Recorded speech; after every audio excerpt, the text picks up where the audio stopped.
నమస్కారం. రత్నలహరి ఛానల్కు స్వాగతం, సుస్వాగతం. నేను మీ లతన. సామెతలు లేదా లోకోక్తులు ప్రజల భాషలో మరల వాడబడే వాక్యాలు. వీటిలో భాషా సౌందర్యం, అనుభవసారం, నీతి సూచన, హాస్యం అన్నీ కలగలిపి ఉంటాయి. సామెత లేని మాట ఆమెత లేని ఇల్లు అంటారు. సామెతలకు ఏ ఒక్కరిని రచయితగా చెప్పలేము. ప్రజలు తమ అనుభవాల్లో నుంచే సామెతలను పుట్టిస్తారు. సామెతలు ప్రసంగానికి దీపాలు లాంటివి. అవి సంభాషణకు కాంతినిస్తాయి. సామెతలో ధ్వని ఉంటుంది. ప్రసంగోచితంగా ఒక సామెతను ప్రయోగిస్తే పాలల్లో పంచదార కలిపినట్లు ఉంటుంది. సామెతలు సూత్రప్రాయంగా చిన్న వాక్యాలుగా ఉంటాయి. ఇవి ఒక జాతి నాగరికతను చెప్పకనే చెబుతుంటాయి. ఇవి పూర్వుల అనుభవ సారాన్ని తెలియజేసే అమృత గుళికలు. ఆకలి రుచి ఎరగదు, నిద్ర సుఖమెరగదు. పండితులకు పామరులకు పెట్టని భూషణాలు. ఊరకరారు మహానుభావులు. సామెతలు ఒక నీతిని సూచింపవచ్చును. క్షేత్రం మెరిగి విత్తనం వెయ్యాలి, పాత్ర మెరిగి దానం చెయ్యాలి. ఒక అనుభవ సారాన్ని, భావమును స్ఫురింపజేయవచ్చును. ఓడలు బళ్ళవుతాయి, బళ్ళు ఓడలవుతాయి.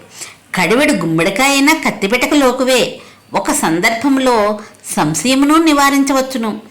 అందానికి కొన్న సొమ్ము అక్కరకు పనికొస్తుంది. వ్యక్తులను కార్యోన్ముఖులను చేయవచ్చును. అంటే మనసుంటే మార్గం ఉంటుంది. ప్రమాదంను హెచ్చరించవచ్చును. చిన్న పామునైనా పెద్ద కర్రతో కొట్టాలి. వాదనకు ముక్తాయింపు పాడవచ్చును.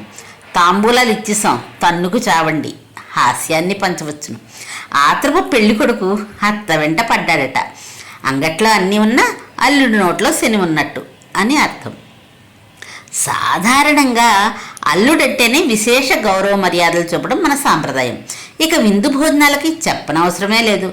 కానీ ఎన్ని చేసినా ఏదో కారణంగా అల్లుడు తినలేని పరిస్థితులు ఎదురవుతూ ఉంటాయి.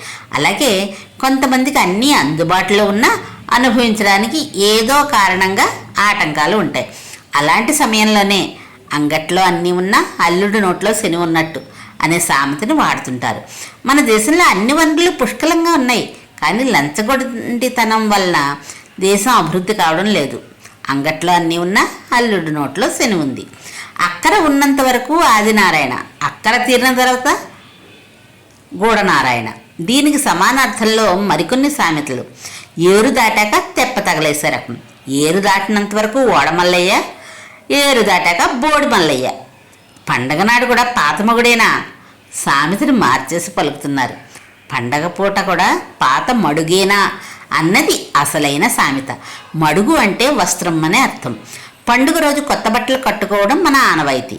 ఈ అర్థంలో పుట్టిన సామెత పండగ పూట పాత బట్టలు కాదు, కొత్త బట్టలు కట్టుకోవాలి అని.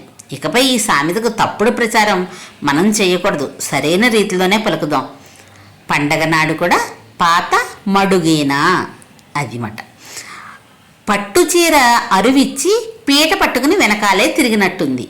మగమాటానికి పోయి ఒక ఆమె మరొక ఆమెకు పట్టుచీర అరువిచ్చిందట. ఆమె ఎక్కడన్నా కూర్చుంటే తన చీరకు మట్టి అంటుతుందని ఒక పీట తీసుకుని ఆమె ఎక్కడ కూర్చుంటుందో అక్కడ పీట వేసేదట.